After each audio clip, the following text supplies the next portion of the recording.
What's good, people? What's good? What's good, my G's? Your boy Snow, Ignorant Gamerz in the house. And this is the PlayStation 4 short review. There will be a longer review annotated on the screen or links in the description below. And again, if you want a long, in-depth review where I go into a lot of these menus and features, you are more than welcome to check out that long review. Again, it is a long review. As I said, my name is Snow. Shout out to everybody for subscribing to us. Shout out to you if you found this video and you're not subscribed to us. Check out our other videos and see if you poke around. We do things just a tad bit different, and we like to talk about some topics, etc., etc. But off that, I digress. Let's get into the PlayStation 4 review plus launch. In this review, I'm going to cover the PlayStation 4 as is out of the box. I will not cover the PlayStation 4 camera as it does not come with the system and is sold separately. Also, this review will come from someone that is a PlayStation 3 user, not a fanboy. I am a consumer first, and I will try not to refer to any one specific console, but I will refer to what's going on in this 8th generation of consoles. The format that I will use for this is hardware, software, network, aka the online function, the launch titles, and at the end I will just give you my overall roll-up impressions of the console, etc., etc. So starting first with the hardware is basically what comes out the box.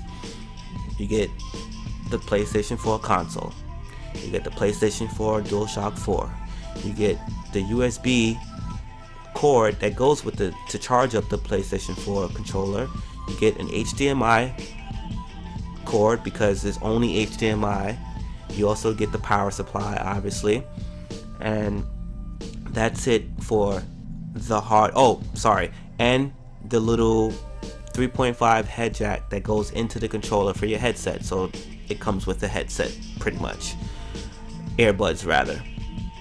Now, as far as incentives, it comes with a PlayStation Plus trial. It comes with $10. At least mine came with $10 inside the box, and I believe a subscription trial for Music Unlimited, Sony Music's music service, if I'm not mistaken. Now, when you first get your hands on the console, it's nice, it's pretty, it's gorgeous. Sony doesn't make ugly consoles other than the PS original one, and even then it had to look like a station, so they took a bullet. The DualShock 4 is amazing. It looks beautiful. These two side by side, you kind of be like, hey, these look a little tad bit different. But if you pull them apart, which is going to be apart anyway, you can still admire the look of the slant, the trapezoid, and the half matte, half shine of the PS4 with the two USBs in the front. In the back there's a proprietary plug for the camera. Again, we're not going to cover that. The stripe along the PlayStation 4, the embroidered PS4 when it's laying down. This thing looks great standing up or laying down. I've had it out of my entertainment center since I got it. I'm going to put it in now that I've did the review, and this thing is very, very, very good to look at. Under the hood of the PlayStation 4, I'm not going to get into that. Just know that this thing is strong as hell. It's stronger than everything from the 7th gen put together, period. And in fact, it's the most powerful console of everything out right now. Now onto the controller. First I want to talk about is the grip of the controller. It feels a lot more comfortable. It doesn't feel like it's going to fall out of my hand. It doesn't feel like I can break it. It's not overly big. It just feels a little bit more meatier. It's not really heavier than the DualShock 3. Actually, I think the DualShock 3 is just slightly heavier. I'm not sure. I don't want to compare the numbers. I'm just talking about it when I'm holding it in my hand. Overall, it still feels like a PlayStation controller. It looks different, but it is the same device, the same comfortability. In fact, it's even more comfortable than the DualShock 3. The triggers are amazing. The triggers are amazing. Every game is forced to use L2, R2 now when it comes to shooters, and I fucking love it. It curls like an actual trigger to a device or an actual gun. The L1 R1s are slimmed and more a little bit round, and the housing for those buttons allows you to slide back and forth between L1 and L2 or R1 and R2, and you'll realize it very quickly on the games like Battlefield or a car game when it finally comes. Shout out to Need for Speed Rivals, where you can go from brake to gear and gear to brake and whatever you need to do with those top buttons. Now going to the face buttons, box, triangle, circle, X. And yes, I do understand that I said box and X. Yes, I do know that it's square and cross, but so what? I'm hood. These buttons are closer together, and I guarantee you this will work for the fighting game community, and they had to make it closer because you need to make space for the new star.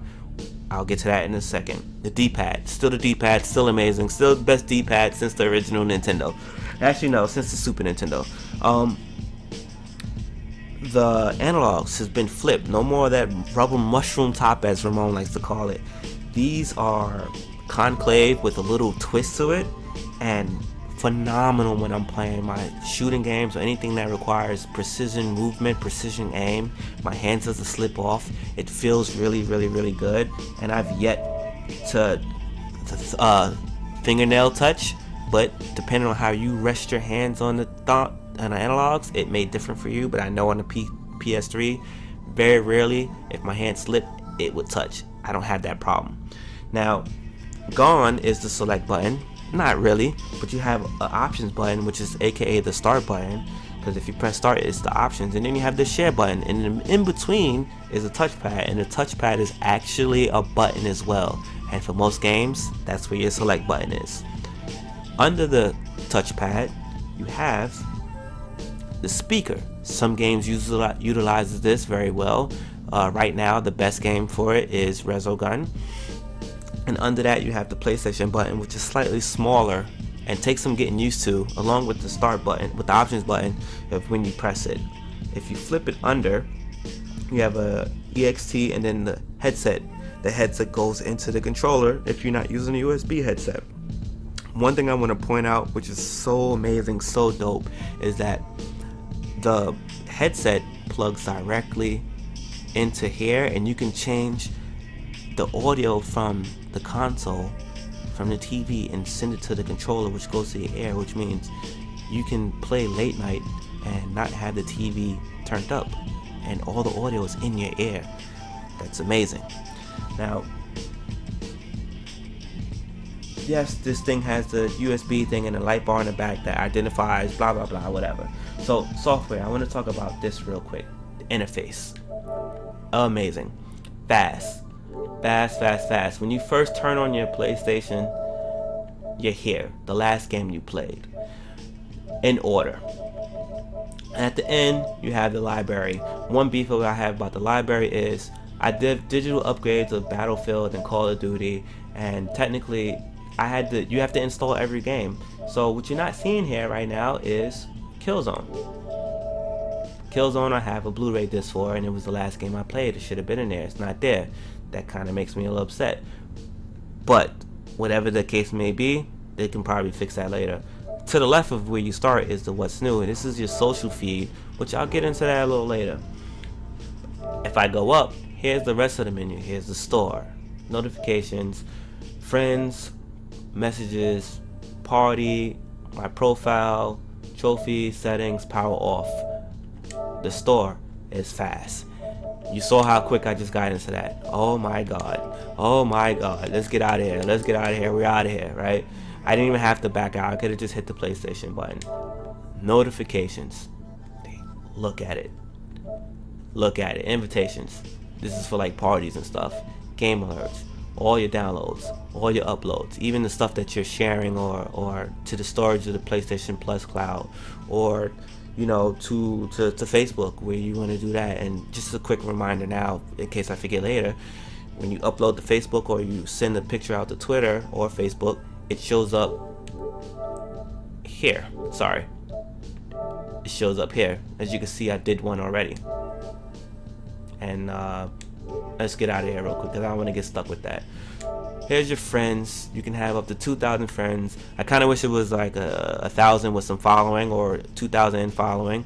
I also wish that there was a way to have favorites, but that's neither here. All your functions before are there, even the players met.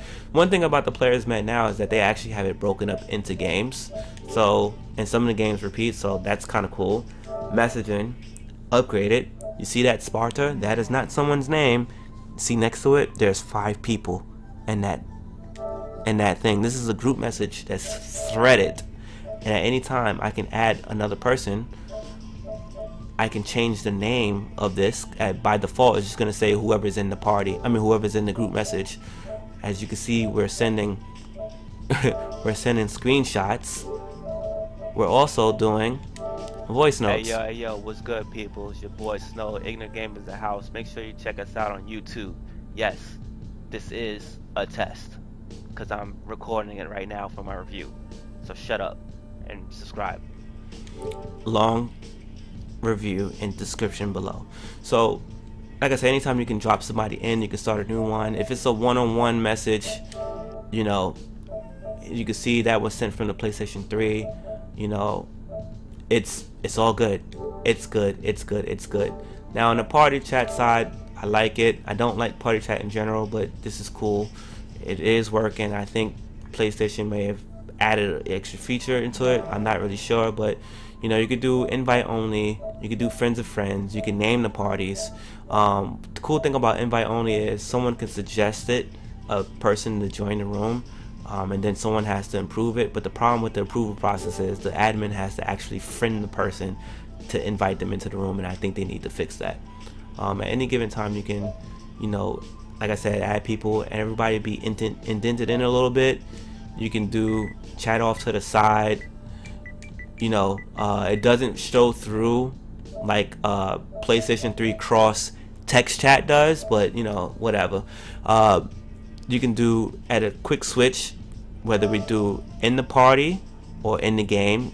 So instead of talking to everybody only in the party, you can talk to people that's in the actual game, which is one of my issues with party chat, because people stay in the party.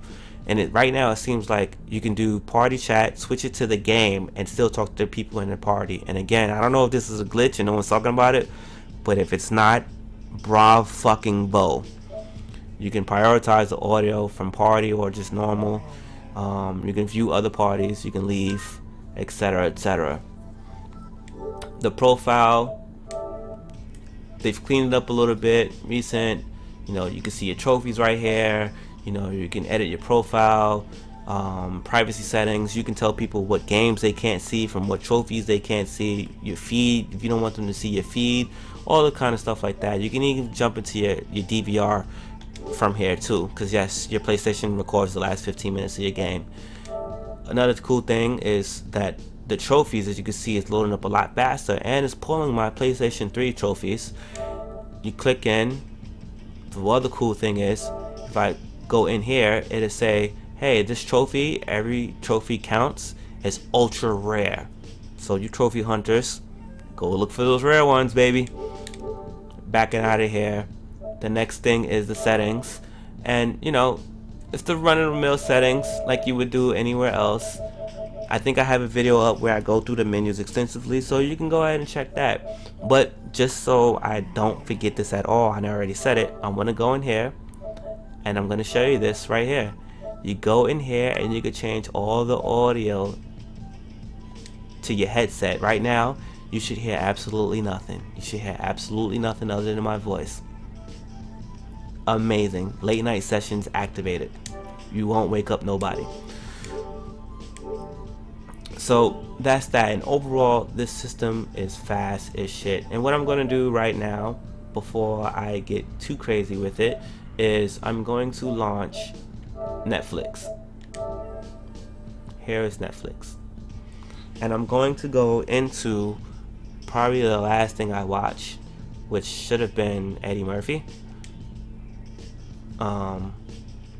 Maybe I should give Cleveland nah, we're just gonna go Eddie Murphy. Resume playing. I know you want to leave. That's so why. Here we are. I know you want to leave. 1:19:50, right? I think it stopped at 53. So I'm just gonna load up Killzone. But before I get into that, right? When you're hooked up to the internet, you're at the mercy of the speed of your internet too for how fast certain things work. And this is cool. You go to a game, you go down, you press down, you get into this themed out section of the game. You can like it, you can see the recent activities, you can see related items. from here I can jump directly in to the multiplayer, which I play most on this game. I can see my trophies at a distance here. I can see how many of my friends play this game. I can click on it and get their actual names. I can see the activities from myself and my friends with this game. Like, that's amazing. It's like each game has its own space. Yes, I do know that other games have this as well. Other consoles have this as well, but it's here. It's the fact that it's not missing. And there's the video I uploaded. I did that in a long review. You can even see me make the video. I can see my friends get trophies or accomplishments in the game. This is amazing. I can check out for other content. This is amazing. Also, if I back out of here, right? If I press the options button on here, I can see the update history, the information of the game. Phenomenal stuff. Out easy. Very simple. Maybe too simple for some, but it fucking works. And that's all we want. We don't want no complicated shit. The UI is fantastic. So I'm not gonna launch this game.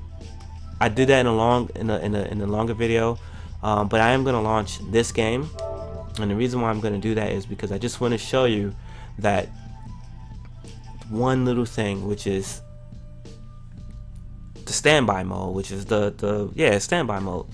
So here we are, we're up and running, blah blah blah blah blah blah blah blah. Let's go, let's go, let's go, let's go. There's Resogun. In. While that's doing that, right? If I long press, as you can see, it's pointing out to two things, right? See, and that's still loaded on the bottom right.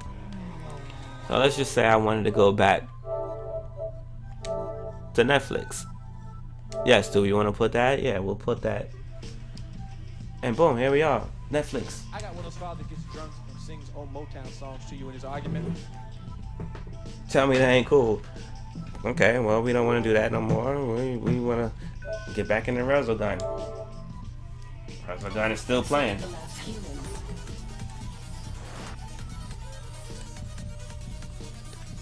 I just did it in front of you people. Matter of fact, while we're in here, I might as well just get to it. I press the share button. I can upload a video clip. I can upload a screenshot. I can broadcast to Twitch, Ustream, whatever the case may be.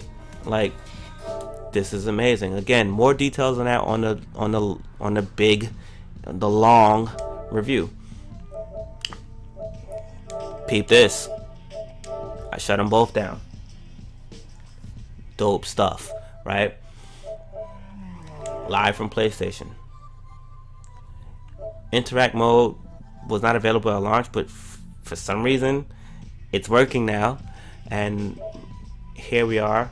This is everybody on the network that is streaming, so it's pulling both Ustream and Twitch.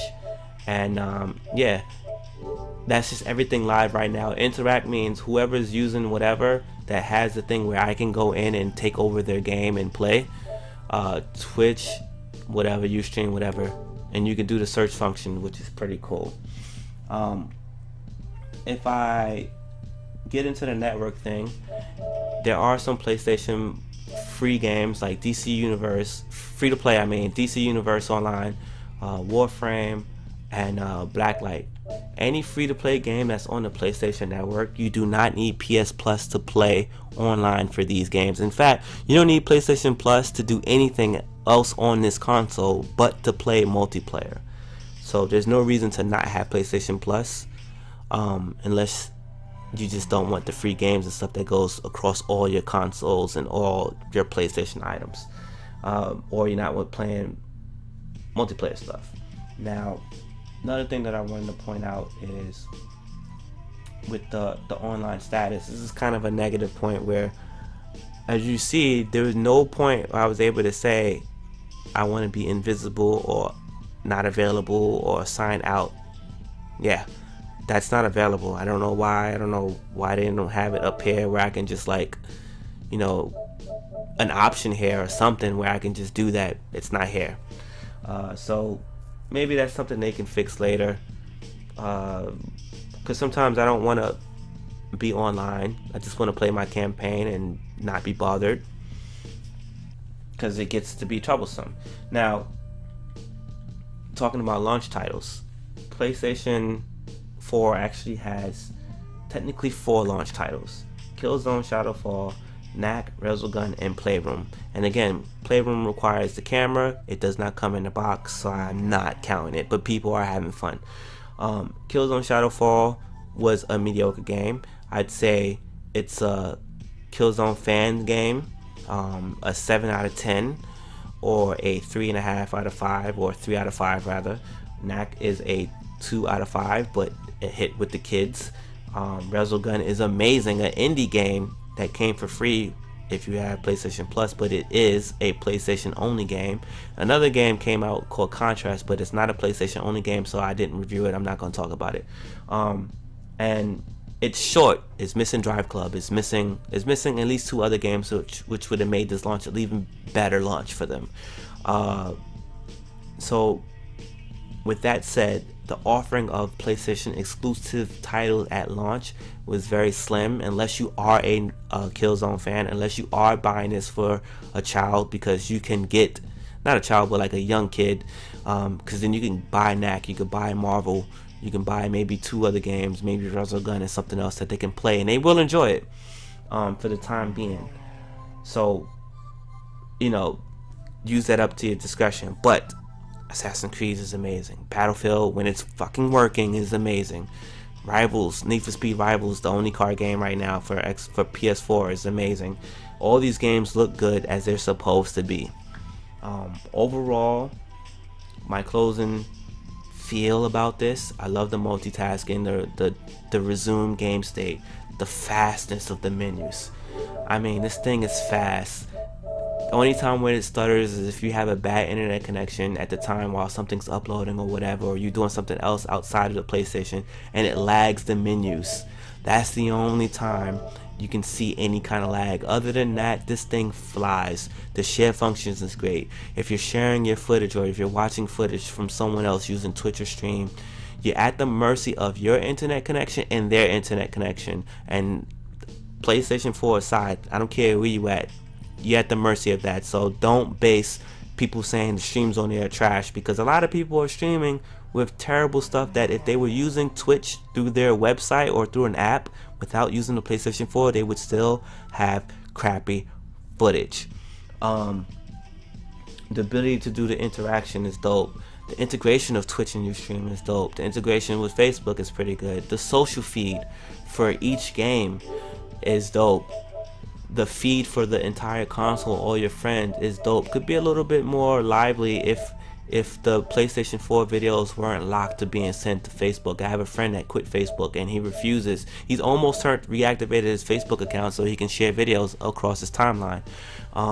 They need to figure out a way that we can share with our friends on PlayStation without having to give in to the devil, which is Facebook. Again, powerful. It's the early stage. It is a bright future for anyone who is a PlayStation fan that's looking to stay with PlayStation with the PlayStation 4. Now, there's a lot of room for improvement on a system that's already great. Mainly every issue that was fixed, that was an issue for the PS3, is fixed in the PS4. And with that said, my friends, this is a good console. Do you buy it now? If the games are not ready, no. And I also say all the stuff that we was talked and promised, all that stuff has been pushed back and scattered into the year. I still say, if you have a PS3, hold your money, keep rocking out. There's a lot of greatness on PS3 right now, not just in-house first party games, but third party games. At the end of every life console, at every life of every console, at the end, the developers get entirely better and they crank out better games. If you don't believe me, find someone who done a recent gameplay of Uncharted 1, a recent gameplay of Uncharted 2, and obviously a recent gameplay of Uncharted 3. And the reason why I say recent is because they have great capture cards now, so they can get the best quality. to show you. Or go rent them shits. And you tell me how far Uncharted has come along. And then you can make the judgment for yourself. Anyway, my name is Snow, Ignorant Gamerz. I appreciate your time. And I'm out.